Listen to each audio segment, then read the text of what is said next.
You walk into any major public aquarium today, and you are stepping into a technological miracle.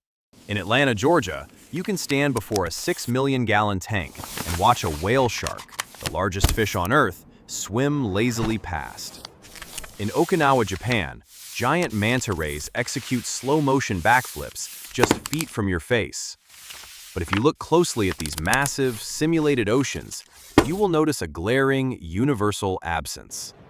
There is no Carcharodon carcharias, no great white shark. The great white is the most famous marine predator on the planet.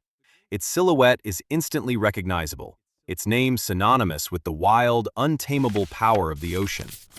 To an aquarium, displaying a live great white would be the ultimate commercial holy grail, a guaranteed license to print money.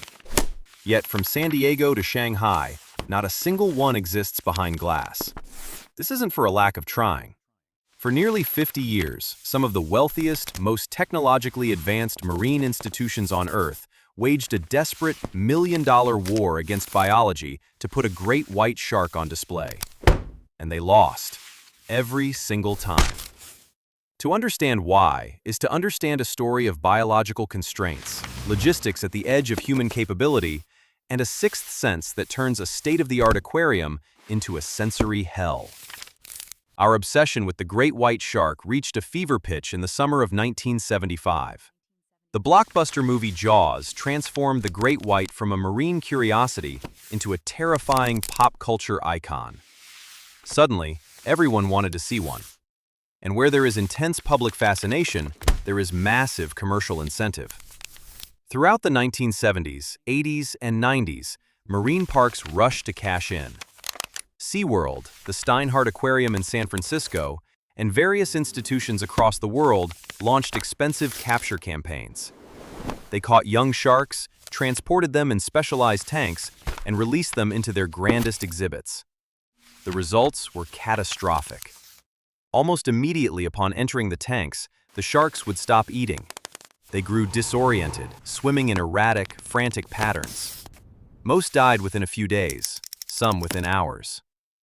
SeaWorld's most famous attempt in the 1970s lasted just 16 days.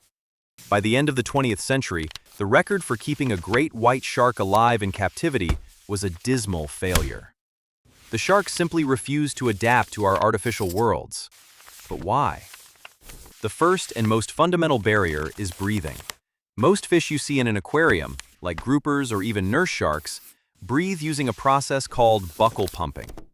They use muscles in their mouth to actively suck water in and pump it over their gills. They can sit perfectly still on the gravel and breathe completely normally. But the great white shark is an obligate ram ventilator. Great whites have lost the ability to pump water. Instead, they rely entirely on their forward momentum to ram water into their open mouths and over their gill slits to extract oxygen. This means a great white shark has a terrifying evolutionary mandate: swim or suffocate. From the second they are born to the second they die, they must remain in continuous, high-speed motion. And this is where we run into a problem of pure geometry and logistics. In the open ocean, a great white shark swims hundreds of miles in straight lines, navigating vast ocean basins. In an aquarium, even the most massive, multi-million-dollar tank is ultimately a box.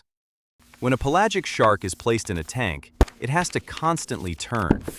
For an animal designed to swim at high speeds in a straight line, these endless tight corners are physically exhausting. More tragically, because they cannot easily perceive transparent glass or acrylic, they don't see the boundaries. Captive great whites frequently ram their sensitive snouts directly into the tank walls, sustaining severe physical trauma, spinal injuries, and brain damage. To keep a great white breathing, you don't just need a big tank. You need a tank that simulates infinity, and that is a logistical nightmare. But the physical walls are only half the problem. The real torture of captivity for a great white is invisible. Sharks possess a remarkable, almost sci-fi biological apparatus, a sixth sense known as electroreception. If you look closely at a great white's snout, you will see hundreds of tiny, dark pores. These are the ampullae of Lorenzini, tubes filled with a highly conductive jelly-like substance that connect directly to the shark's nervous system. This system is so unbelievably sensitive that it can detect the faint microelectrical fields generated by the muscle contractions or beating heart of a fish buried under the sand, or guide their migrations across thousands of miles of open sea using the Earth's magnetic field. But what happens when you place an animal with this level of sensory sensitivity inside a modern aquarium? To keep millions of gallons of saltwater clean, heated, and oxygenated, an aquarium relies on a massive industrial infrastructure. Giant electric water pumps, massive filtration systems, steel rebar reinforcements, and thick acrylic panels that generate static electricity. In the wild, the ocean is an electrically quiet, open expanse. In an aquarium, the environment is a deafening, chaotic cacophony of electromagnetic white noise. To a great white, the hum of the pumps and the static charge on the glass don't just confuse them. It is highly likely they cause intense, constant sensory overload and psychological distress. Disoriented, blinded by invisible walls, and blasted by a storm of electrical noise, the sharks stop eating. Their immune systems collapse. They simply lose the will to live. For decades, the consensus was clear. Keeping a great white in captivity was impossible.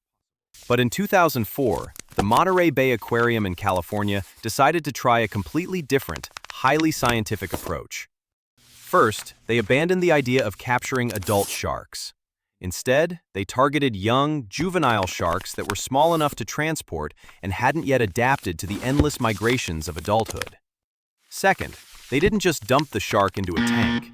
They designed a custom 4 million-liter hourglass-shaped tank specifically engineered to eliminate sharp corners and minimize wall collisions. They spent weeks acclimating the shark in an open-water ocean pen before ever moving it to the aquarium. And for a while, it worked. The young female shark became an international sensation, surviving in the exhibit for a record-breaking 198 days, nearly 6 months. For the first time in history, millions of people stood face-to-face with a living great white. But even this historic success revealed the hard limits of captivity. As the juvenile shark grew, her wild, predatory instincts began to take over. Despite being heavily fed, she attacked and killed 2 other sharks sharing her tank. Furthermore, she began showing signs of stress and began colliding with the glass. Recognizing that they could no longer guarantee her well-being, the aquarium made the ethical choice to release her back into the wild. Monterey Bay went on to host a few more juvenile sharks over the next decade, but by 2011, they officially ended the program. They concluded that the research questions had been answered, and the massive, unsustainable effort required to keep even a young shark healthy was simply not viable long-term.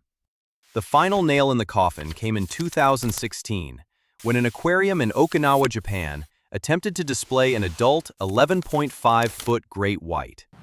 Despite all modern technology, the adult shark refused to eat, constantly rammed the walls, and died after just 3 days.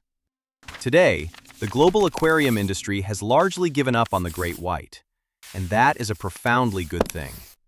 We live in an era where human engineering has conquered almost every corner of the natural world.